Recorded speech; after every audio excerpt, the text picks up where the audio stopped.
Great. Okay. Well, welcome everyone. We are getting started with our workshop, The Prose of Parenting, and so glad to be here with David and Ibrahim, and I think we have Naomi joining in just a moment. Can't quite see or hear her yet. But also hello to all of you watching at home.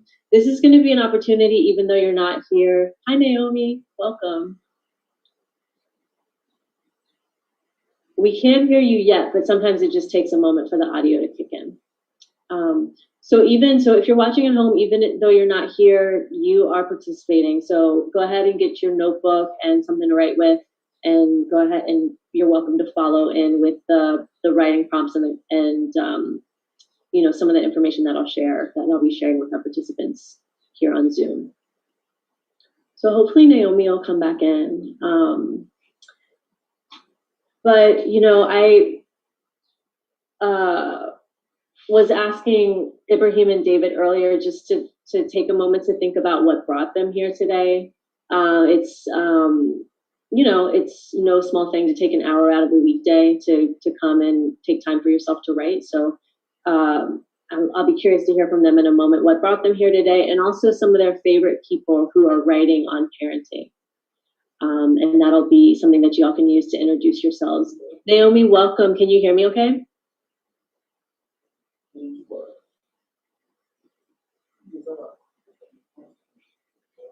If you can hear me, just say hi, Naomi.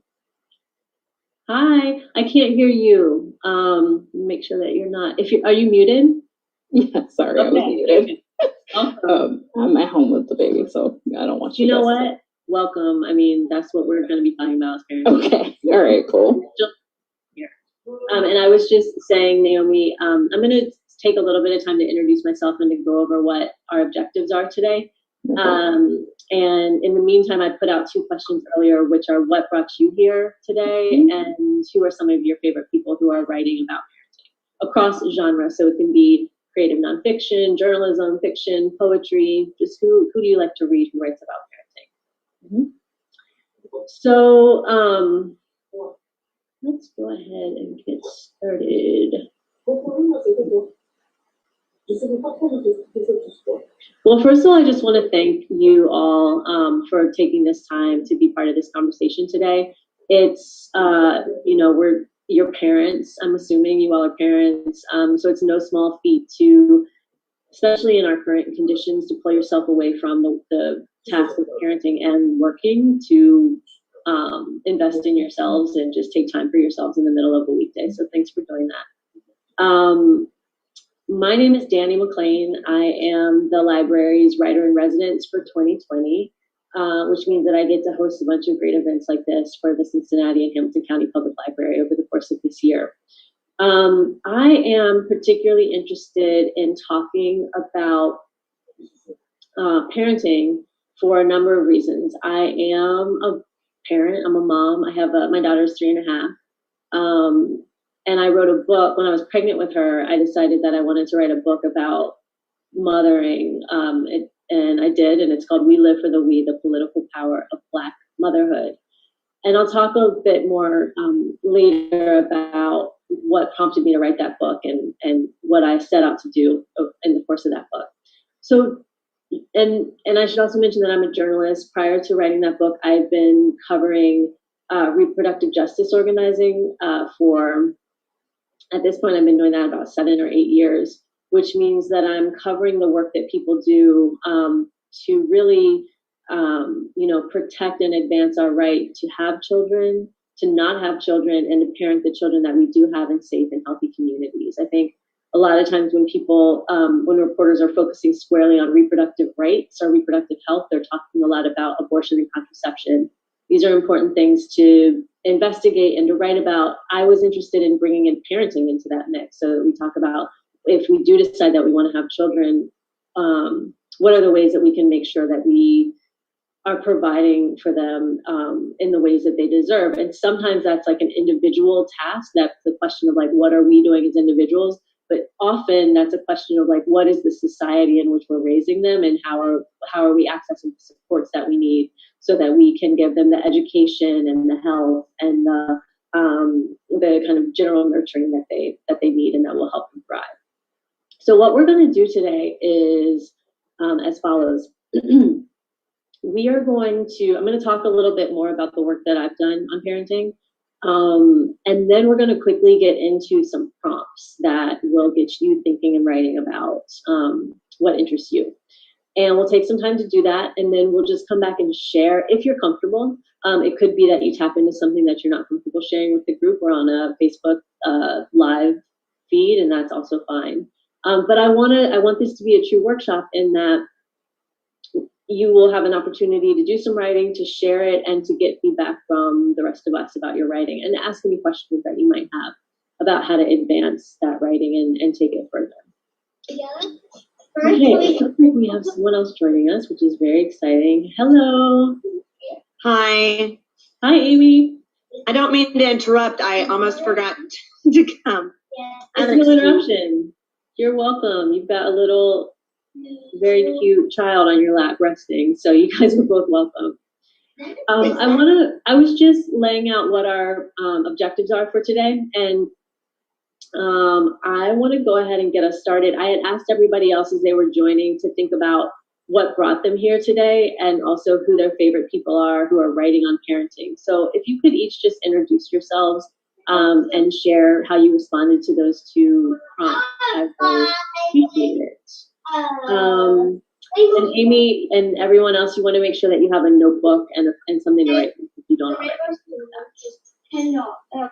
Okay, you wanted me to start? I couldn't hear you. No, I just wanted, you don't have to start, you're just joining, just take off a little bit to settle.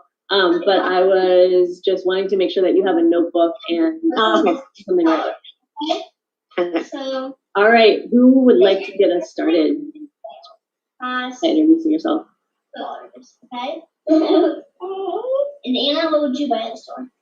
Mm-hmm. I'm not going to call anyone because I don't really feel like it, so just go ahead. I can start if you could remind me what the two questions were. What brings you here today? So it's no small feat to take some time out of a weekday when you're parenting and working, what brings you here, and who are your favorite people writing about parenting? It could be any genre, so like poetry, fiction. Okay, that makes it a little bit easier. Well, I used to be a high school English teacher, and I now have 6 kids. Here's 3 of them. You saw me holding one. There's another one over there. I've got a lot of kids, and I miss writing. So I've always wanted, I wanted to sit down and write about how the coronavirus affected my family and how it changed our lifestyle. And there's a lot of different things I'd love to write about, but sitting down and actually committing myself to doing it hasn't really happened.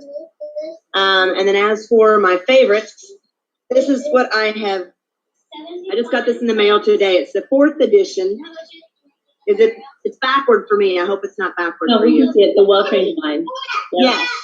It's a book about how to educate your children for the classical education.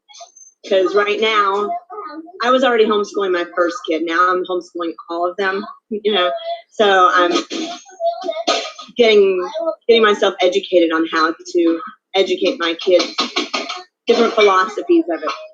That's just what I'm doing right now. Yeah. Okay. Well, that's really exciting. You will have a chance to write today. I know so often, especially as parents, the challenge is even just finding a moment to write. And so we'll have not a ton of time, but a little bit of time to sit together and write today. And then also, I think, you bring up like coronavirus. I think figuring out how to do what we do in the context of this global pandemic is front of mind for a lot of us. So I'll have some prompts related to that as well. Thank you, Amy. I'm glad that you're here. I can go. My name is Ibrahim, and what brings me here today is that I wrote a book about 10 years ago now. It seems like ages ago. And I've always enjoyed writing. I consider myself not very good at it, but I do love it still. So I just keep plugging away. And then I've had an idea about a book targeted for dads, like a dad's book, like a dad manifesto, really. And I did some writing about it a little bit in the past, and I just haven't found like the space and the time to kind of do more. So this seemed like a really, the timing of this was like, oh, okay, let me just play with some of those ideas now. So that's kind of why I'm here. And frankly, I don't think there's been much parenting books that I've ever really like gravitated towards. I haven't really found any that I think speak to me. That's part of the reason why I wanted to write one. Just because I've always been like, because it seems like most of the books for dads were like, oh, so now you can't hang out with your buddies. Now it sucks to be a dad, and all this kind of like weird,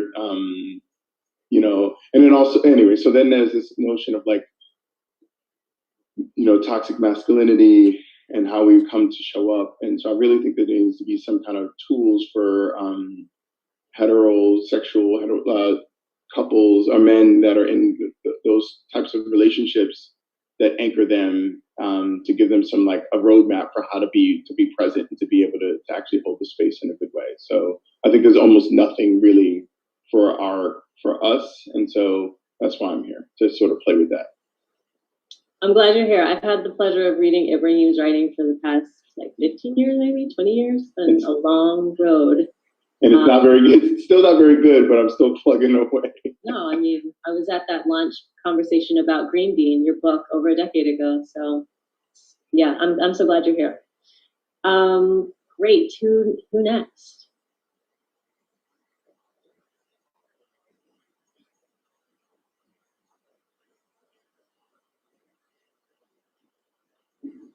Naomi or David? Yeah, I'll go. I'm Naomi. I am a novelist. I published my first book about 5 years ago. And I'm a new mom. I have a 3-month-old at home. And I read Dani's book when I was pregnant. And it was really wonderful. I actually have 2 copies because people kept giving them to me. And in terms of what brought me here today, I just am having a question about how to make space for writing now in this new setup. I was deathly afraid that I would never write again after having kids. And so I'm just in an active space of inquiry about how to get it done. I'm working on actually several pieces right now, but mostly like in the notes app on my phone. So this feels like a big gift to be able to sit down and even for 15 or 20 minutes work on something. So that's it. Oh, and writers I like, other than Dani. Audre Lorde is a favorite of mine. And I just like the few of the Toni Morrison quotes that I've heard when she talks about her children. She didn't talk about them very much. But I really appreciate both of those writers talking about mothering. Yeah. Naomi, how old is your little one? 3 months. Okay, great. Yeah. All right. I'm so glad you're here. Thank you.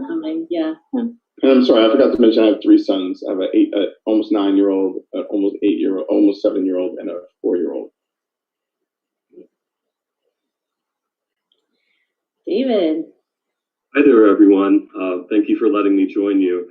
I'm a civic engagement coordinator for our public library, and essentially I build relationships and partnerships with community organizations across the county, sometimes regions, to bring more resources to people in general. And we look through a lens of equity in everything we do, but my work focuses on hopefully bringing more resources to people that are more vulnerable in our communities with barriers, be it jobs or social services, to really trying to make connections to people that need the support on the library side and then on the community side.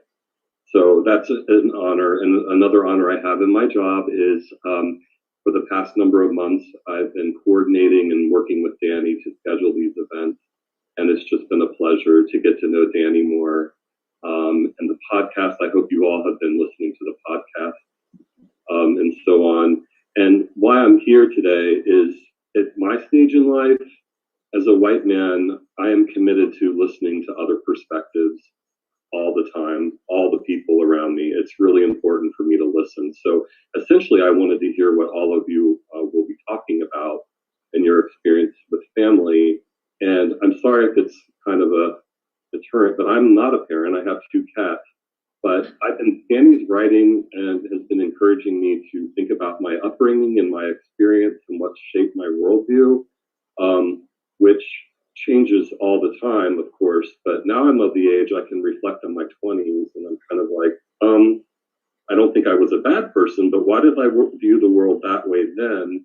And I feel like I've evolved and strengthened my perspectives.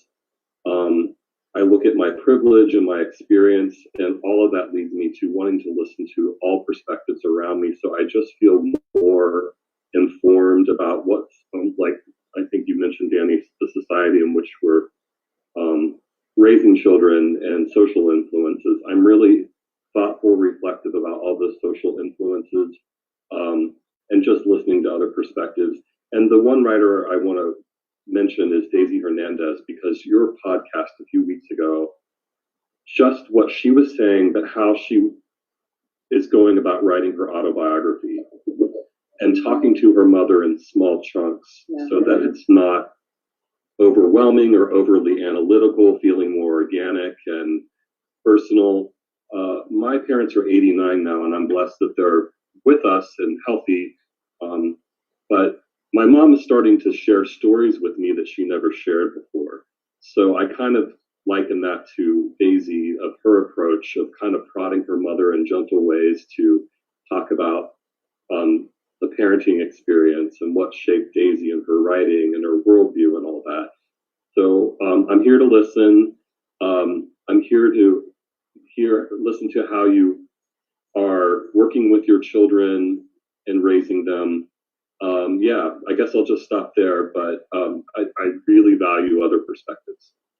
I'm so glad you're here, David. You're definitely welcome as someone who's not parenting. I'm so glad you mentioned like the importance of reflecting on our own childhoods and how we were parented, because that's a big part of what we're here to talk about as well. For folks, David mentioned Daisy Hernandez. She's an incredible memoirist, a journalist. She's a professor of creative writing at Miami University in Oxford, Ohio. And we talked a lot about her memoir, which is called A Cup of Water Under My Bed. I highly recommend it. And I did have the honor of interviewing her for the library's podcast. So check that out if you're interested. So, okay, let's get started. I wanted to just share with you some writing that I've done just to get our juices flowing. I thought about sharing, and I will share an excerpt from the book, but I went back and I was looking at some of the writing that I did when I was first getting started. And I wanted to share with you a letter that my agent asked her to write me. A letter that my agent asked me to write her when we were talking through the early ideas about this book. Because I think it's kind of helpful to think about how sometimes you can get started with a project about parenting when you just have the ideas swirling around your head. So hopefully I can figure out how to share my screen, and I'll read a little bit from this, but I want you to be able to read it too. There we go. Okay, assuming you can see a Word document, yeah? Okay, so this is a letter that I wrote to Tanya McKinnon, who became my literary agent and helped me sell We Live for the We. I wrote this letter to her in June of 2016. So I was pregnant. I was 7 months pregnant with my daughter. And there was a news event that had just happened here in Cincinnati. And Tanya had just asked me, like, we were talking about putting together the book proposal. And I had written a book proposal before, but I needed a reminder about how to get started. And she was like, just write to me what's on your mind. So this is what I sent her. I'll just read a little bit of it. In the past couple of weeks, the texts and emails have poured in from friends. They want to know if I'm going to write something about the allegedly negligent Black mother whose 3-year-old son toppled into the gorilla exhibit at the Cincinnati Zoo. They figure that since I live in the city where the story has unfolded, and since I often write about Black women, it's a perfect fit. There's an obvious need for a level-headed analysis that pushes back against the notion that if the woman had simply been doing her job, that is, appropriately mothering, zoo staffers would not have needed to kill the animal in an effort to save the child's life. This week, we learned that she will not face charges, though, as Hamilton County Prosecutor Joe Dieters put it, quote, if the mother had been in a bathroom smoking crack and running around the zoo, that would have been a different story, end quote. The stereotyping and cynicism, even in the midst of her exoneration, are clear, and it's difficult to imagine that Dieters would have made a similar comment had the mother in question not been Black. I don't plan to write the 800-word commentary that makes this case, but I would like to write the book that begins to answer these questions. How did Black mothers come to be so widely hated, mistrusted, and vilified in the US. What does Black motherhood actually look and feel like outside the common media narratives about ill-equipped single mothers and castrating matriarchs? Who is successfully pushing back against the damaging stereotyping and stigmatizing of Black motherhood, and how are they doing it? This exploration is personally important to me. I'm a Black woman who is 7 months pregnant and expecting my first child later this summer. While I've written about pregnancy and motherhood in the context of the reproductive justice movement for the past 3 years, the issues are now less theoretical and more real. I have searched desperately for culturally competent prenatal care and agonized over whether my race and healthcare providers' implicit bias affect the medical advice I receive. I consider the zip code where I live and what it will mean for my child's education if my partner and I stay in the neighborhood in the coming years. And I go on and kind of in that vein, talk about the book that I want to read. Ibrahim mentioned, like, in response to who do you like who's writing about parenting, like, nobody's written the book that I want to read. And I say that myself. I want to write the book I need to read right now. I talk about the books that I'm reading as a pregnant person. I love the book Bringing Up Bebe, which is this Pamela Druckerman is this white American who moved to Paris, and she's writing about how the French raised their kid. So I'm writing about, like, these parenting books that I'm reading and enjoying, but they don't speak to the experience of being a Black person raising a child and the kind of social and political concerns that this raises. So I wanted to share that with you. And I'm going to share one more piece. Hold on one sec. Let's see. Okay, so this, you're seeing me right now, not my screens, right? Worry about being embarrassed by how much stuff I have on my screen right now. I'm trying to sort through it. Okay, so one of the things I mentioned in that letter to Tanya is, like, what is the actual experience of Black mothering outside of the mainstream media narratives? And I wanted to share with you an excerpt from my book, We Live for the Week, where I was trying to actually get inside, like, the quotidian, like, boring, really universal aspects of parenting. Because while my book and the writing that I do on mothering, it hopefully is, like, hard-hitting and, like, includes a lot of political analysis, my interest in writing about parenting is to partner that, the analysis and the kind of, like, contextualizing with the personal and the everyday. And so I wanted to share with you a piece of that. This is from a chapter called Play. And I'm just talking about what it's like raising my 18-month-old. My child is an only child. So in this chapter, I'm exploring, like, socialization, really, like, thinking about how to start getting her around other kids. But this is a section that's just about the time that we spend together. For as long as I can remember, Iz and I have taken, my daughter's name is Isabel, I refer to her in the book as Iz. For as long as I can remember, Iz and I have taken long walks together, meandering around our neighborhood just north of downtown Cincinnati. When she is around 8 months old, I start pointing out the things I like to look at, attempting to draw her attention there as well. We stroll past a rose bush in bloom, and I situate her stroller so that she can reach out and touch the petals. Look at the flowers, honey, becomes, look at the red flowers, honey, and then, how many red flowers, honey, as she moves from infant to toddler. I use the walks to show her how things change, how the sunflower high up on a stalk in a neighbor's yard could be so radiant and strong one day, and just a few weeks later, bow its head and drop its leaves under the weight of age.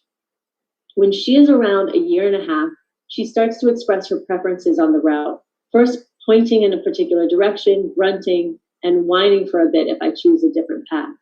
Then, at 20 months, that way, mama. The walks and our stops at various playgrounds become one of the many ways that I track her development. Around the same time, these first halting sentences appear. So does her ability to climb the steps of a play structure, sit down at the top of the slide, and come down on her own. Just a few weeks before, I hovered behind her every step of the way, nervous that she might plummet to the ground.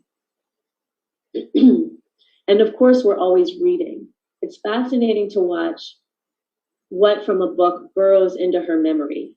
In a whimsical, bilingual Juji Morales book about Frida Kahlo, Frida bandages the wounded, bleeding leg of a deer. I explain that the deer is hurt, and so hurt becomes the word she uses for any deer she sees, and a favorite word in general. I don't pull her pants up quickly enough for her taste after a diaper change. Hurt. The straps on her car seat are uncomfortable. That hurt. She delights over the familiarity of the sun, hot, never sun. Birds, anything that goes roar. No sooner can I say the end than I hear, again, more, a 2-punch command that shows up right around 20 months as well. So I wanted to share that with you because, as I was rereading that, I was thinking like, I'm so glad that I wrote that. Well, first that I noticed it and just like jotted it down in a notebook, and then that I included it in the book because, she's 3.5 now, and she already is like, what did I say first? And she loves to hear stories about what she was like even just a year ago. And that was really my goal in writing. Like I said, I was trying to make sense of this larger kind of context of Black parenting, thinking about Mamie Till, whose son Emmett Till was lynched. And like, what does Black parenting mean in the context of like vigilante violence and state violence?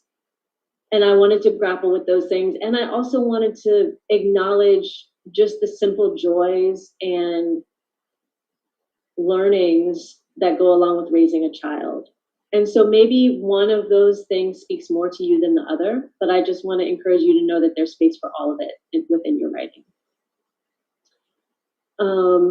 Any questions or comments? Oh, Dani, can you type into the chat box the name of those 2 books, Daisy's book and the Pamela's book? Yeah, so Daisy Hernandez, her book is Cup of Whoops, her my bed. And then Pamela Druckerman, I think is her name. I don't know the name of this book. It's called Bringing Up Bebe.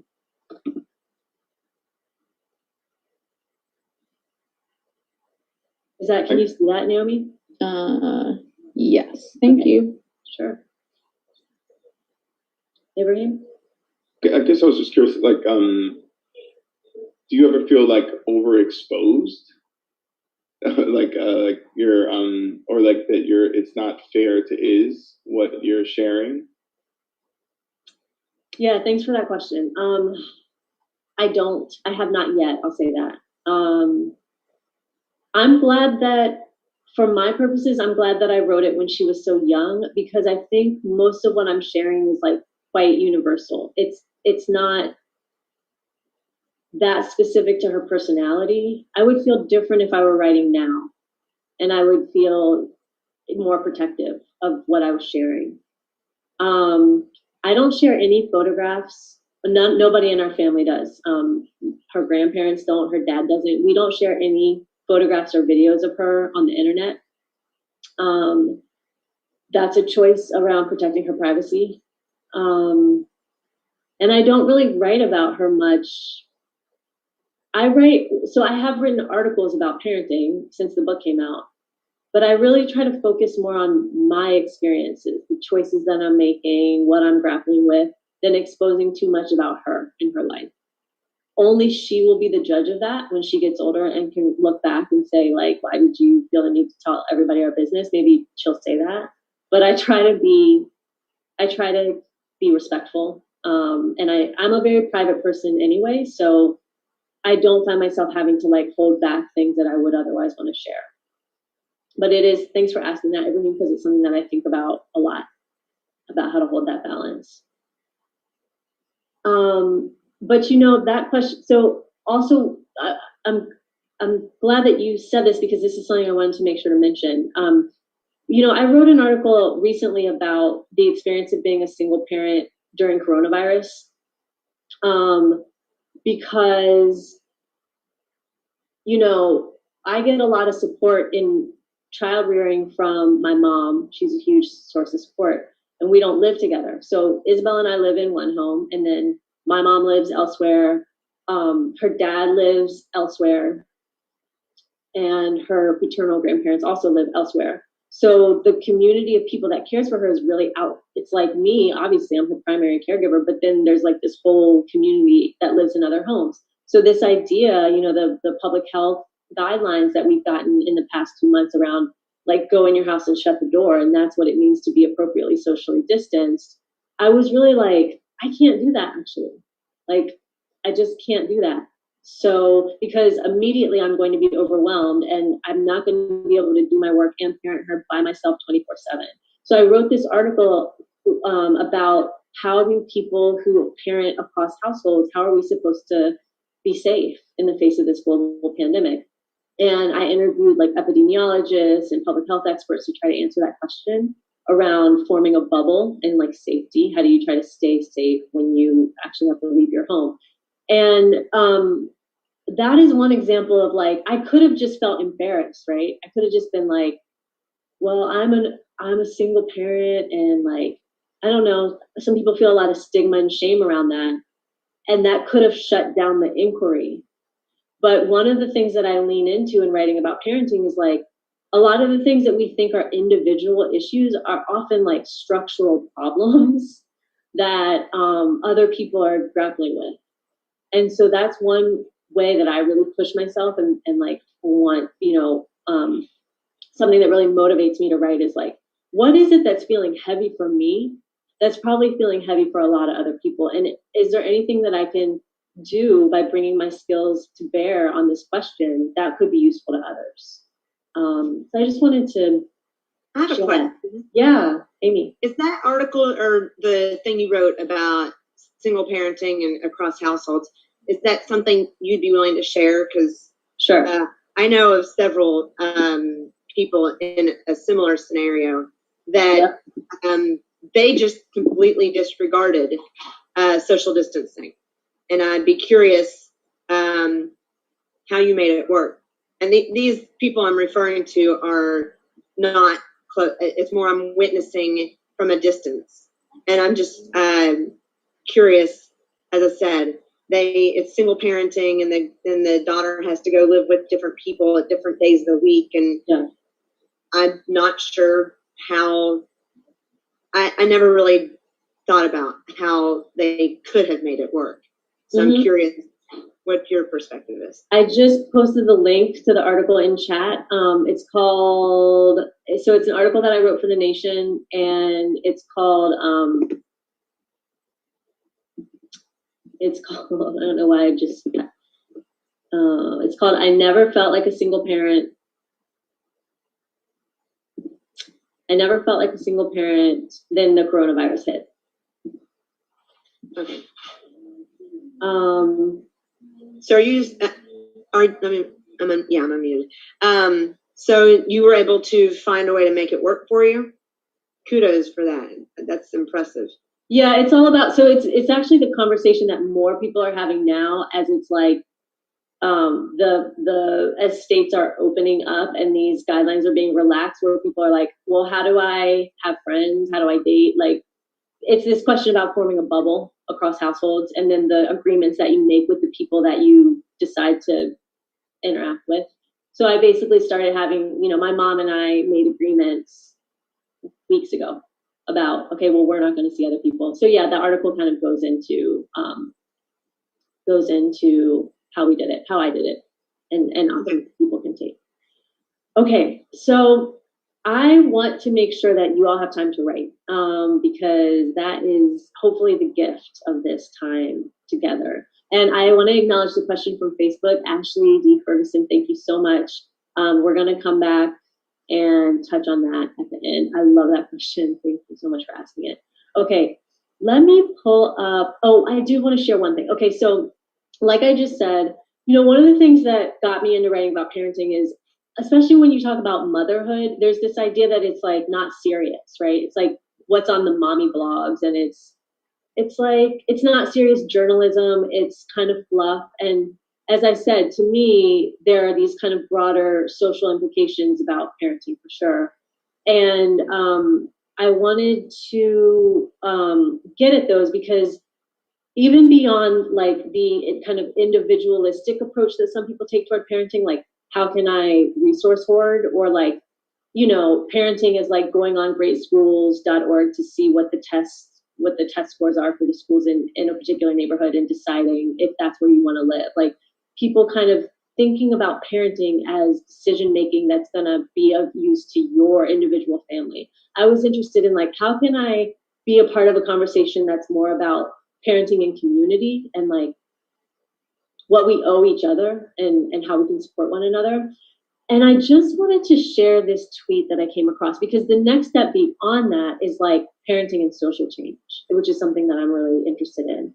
And I saw this tweet that I just wanted to share with you all. I mean, I think you might know that yesterday 2 men were arrested, Gregory and Travis McMichael, for the killing of 25-year-old Ahmaud Arbery in Georgia. And this is he was killed. This is a Black man who was jogging through a neighborhood. He was killed by 2 white men. He was killed in February, and the arrest was just made yesterday as a result of a lot of kind of pressure that came about on social media and elsewhere. And I'm not a big participant on Twitter, but I read a lot of Twitter and learn a lot. And I just wanted to share this tweet that I thought ties into what we're talking about. I can figure out how to do it.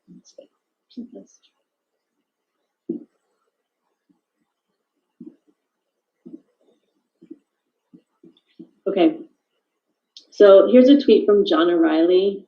You guys are seeing that, right? Question for the white folks on my timeline: what are you doing to make sure that you're raising children who won't kill mine?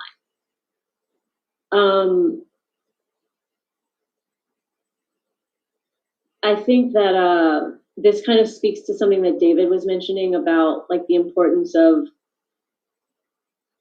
thinking about like the social context in which we are raised and in which we're raising children.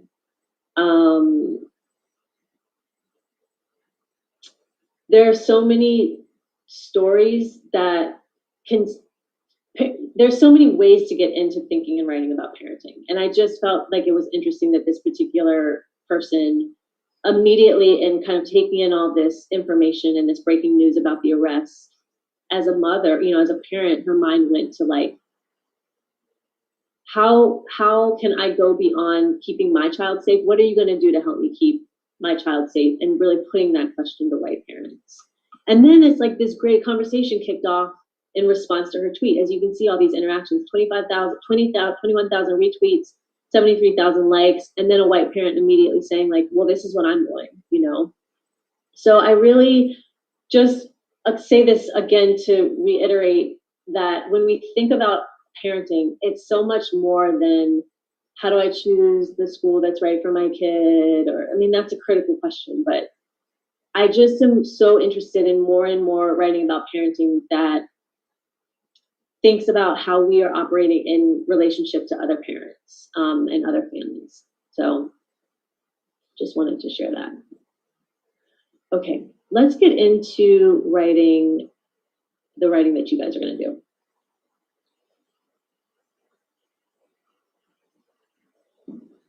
If I can find my prompts. There they are, I think.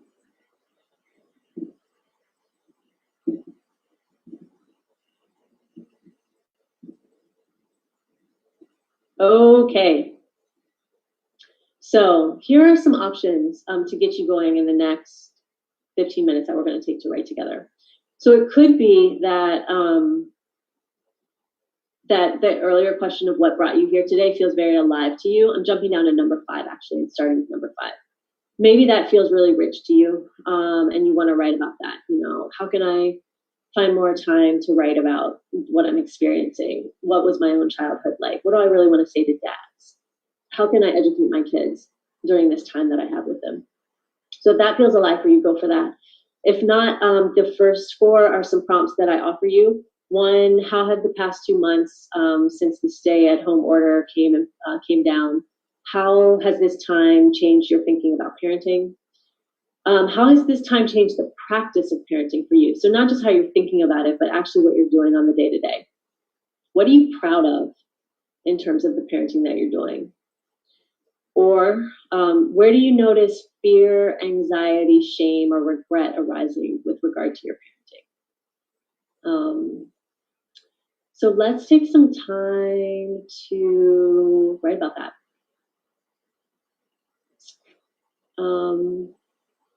Any questions before we get started? And if you're with us at home, write. Take this time, 15 minutes. All right, let's do it.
So let's just take the next 3 minutes to wrap up. I'm shortchanging you on time just a little bit because I want to give us time to come together before we close out.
Okay, just take the next minute to wrap up, please, or just to come to a stopping place for now.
Okay, great. So thank yourselves for giving yourselves that time to just acknowledge and appreciate yourselves for giving yourselves time to reflect. Does anybody want to share anything, not necessarily what you wrote, but just what it felt like to write, or surprises that came up in the process of writing? Anything about the experience of taking that time for yourself? I guess I get mad at myself that I don't take it on my own, but that's the first thought. Like, I like to write and I need to do it more.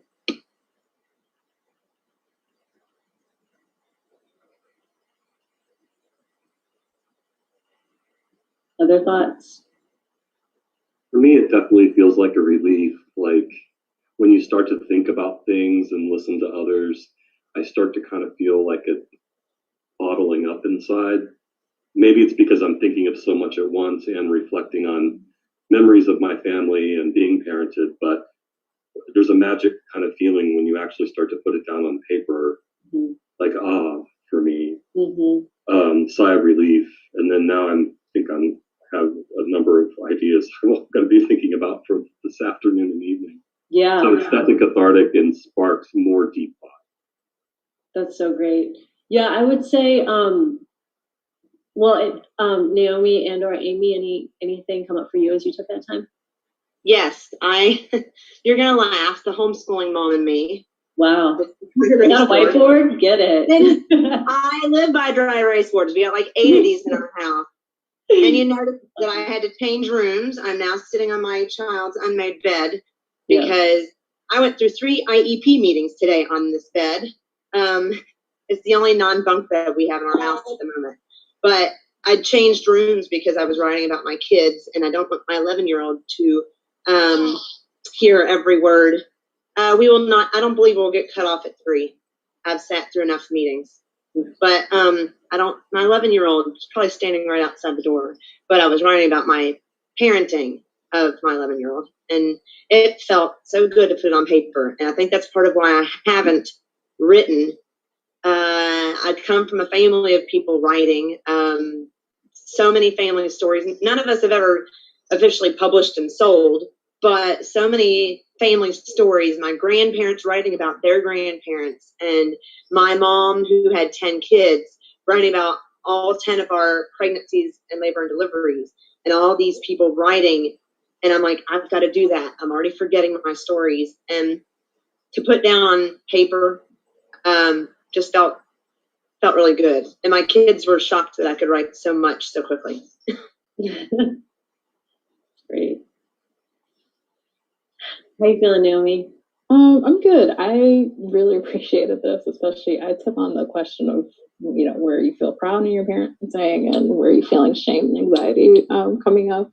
And of course, I ended up taking on the shame and anxiety question first because it's so much easier to go to the negative place. But it was so helpful actually to be able to reflect on like the wins from the last couple of months, like still standing, and I feel like I'm actually doing pretty well. And yeah, that was just so useful to be able to put down on paper. So thank you for that. Yay, I'm so glad. So yeah, I mean, you guys have already, I just would encourage you, as you were writing, anything that made your heart beat faster, put a lump in your throat, anything that made you feel like you had an emotional response to what you were getting down on the page, that's rich, that's gold. Keep going with that. It's generative, it's fresh, and that's what wants your attention. So I just encourage you to keep writing. When I was pregnant, right after my daughter was born, my agent she encouraged me just to take, even if it was just 5 minutes to write. So after I would get up in the middle of the night and pump, I would just I couldn't even think straight, but it was really helpful in getting outside of the idea that it had to be perfect, that I had to be sitting down at my computer feeling, clear-headed. It's like, no, just read. There's a pen that you keep by the place where you pump milk, just scribble down a couple things. And some of those lines ended up making it into the book. So I just encourage you to make time for yourself, even if it's just 3 minutes or 5 minutes that you can give yourself to do this work. I'm glad that time felt useful. And I want to, there was a question that came from Ashley on Facebook. Do you always consider the larger context of history when writing about Black motherhood? Sometimes I feel annoyed that my work always has to be doing work or teaching a history lesson and not just being art. I guess it just comes out because it cannot be ignored even in my subconscious. Thank you for that question, Ashley. Yeah, I think you're right. Your question answers itself for you, right? If it feels like doing work, if it feels like you're forcing your writing in a certain direction for someone else's benefit, to do the work for them that maybe they should be doing for themselves, and that doesn't feel like your work, then that's not what you're called to do. Your writing is meant to fill your creative needs and to meet your creative urges. And so I encourage you to follow where your creativity is leading, and don't feel like you have to do that work for everybody else. I hope that's helpful. I also wanted to say, I think earlier I made kind of a flippant comment about your writing should go beyond where is my kid going to go to school. I just want to walk that back immediately and make sure that anything that you feel drawn to write about in the context of parenting is worthwhile for you. I actually have been doing a lot of thinking about everything that goes into making the decisions around where we send our kids to school. I'm reading this book right now called The Lost Education of Horace Tate, which is all about the history of desegregation and Black educators and Black families in the South, and the fight for desegregated and meaningfully integrated schools. So it's wide open. What makes your heart beat fast when you think about it? That's the writing that you should be doing about parenting. It is 3:02, and I want to be respectful of folks' time, but I also don't want to be rushed. Are there any burning thoughts or questions that you'd like to share before we close out? I shared a link to a piece that I did about being a new father when I was a new dad. I think what I noticed about, because I zeroed in on the shame thing as well, Naomi. Not because I normally do that, because actually it's easier for me to talk about what I'm always like, hey, I'm good at this, I'm good at that. So that's normally easy for me. So I tried to do something that was a little more difficult for me. And I think I zeroed in on something that's really fascinating. It's like there's like lots of critiques about manhood and fatherhood in our society, but it's not like people are presenting like it's hard to find something where people are presenting like something that reconciles the sort of like this obsession with the future and obsession with innovation and creating something new, also with like deep reverence for the past. And I think that often we're like, well, we want to throw away everything that happened. So like for a lot of Black families, and a lot of families who, like our parents were, their parents were the greatest generation. So they were tough and they were hard, and they treated their kids were just tough and hard. And so a lot of our parents do a lot of stuff just because that's the way it was. And a lot of that meant that the parenting was very different. And so we've sort of tried to address that and sort of so I guess what I'm trying to say is that we're making mistakes that we don't even know that we're making. And so that's what was coming up, was this idea of like, you might think that you're addressing it, but also there is some value in the way things were done in the past. And there is some flaws in the ways that we're conceiving of how things are in the future. And I guess that's the hard part that I get, is that you want to read a book that tells you what to do. You want to read a book that gives you like a to-do list or like a prescription or an approach. But it seems like a lot of this stuff is not going to be that, and that's a little frustrating. So I just wanted to offer that. Is that like the sort of the no right answers thing feels very applicable here. It's so important. Thank you. Great. Well, Amy, do you have any last words? We turned your video off, which is just fine, but I want to give you an opportunity to share before we close out if you want to. The option I wrote about, what did I write about? It was about homeschooling. Yeah, no, I think you talked about how good it felt to write about your 11-year-old, which is great. Well, actually, no, I wrote about parenting in general, but my 11-year-old would have taken that and committed every word to memory, and I just didn't want that. That's just what 11-year-olds do. But it felt really good. I think almost every day of coronavirus and of the quarantine schooling, I've thought, I need to sit down and write about this. This is once in a life, hopefully, once in a lifetime. This is historic. I've read all sorts of places where we need to have our kids journaling about it and our kids writing about it. And I haven't made my kids do it yet. And I'm like, it felt so good. Partly because we're so isolated right now that the only way I get to talk to other adults anyway is like a text or an email or something. So being able to write it down, even if it's just basically a conversation with myself, writing it, using also, I don't know, because I'm surrounded by kids all the time, using the skills that I, 4 years of college and a year of grad school gave to me. And I have these skills as an adult that I can write like an adult and not at the skill of my fifth grader. Right. It felt good to challenge myself. And it makes me excited to go and get on the computer, put on headphones, ignore my kids, and, write for the next 2 hours. And hopefully my house hasn't burned down in the process. That's great. That's great.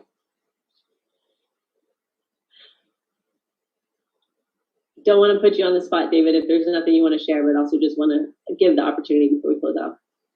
I just want to say thank you to all of you. It's been really important for me to hear these things. And Ibrahim, your article, I've started to read it, but didn't want to stray away from our meeting here. But I'm really going to pay attention to that. And Naomi and Amy, just thank you for sharing. Yeah, it's been really a great time. So thank you all, and Tammy. Thank you all, and thank you to the library for just being a platform and a resource for all of us and hosting conversations like this.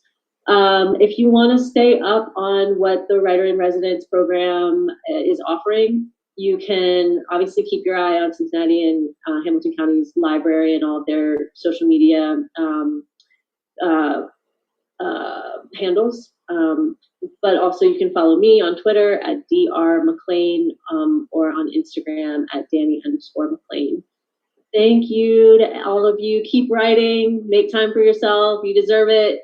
And take it easy. Please be in touch if that would be helpful to you. Bye, everyone.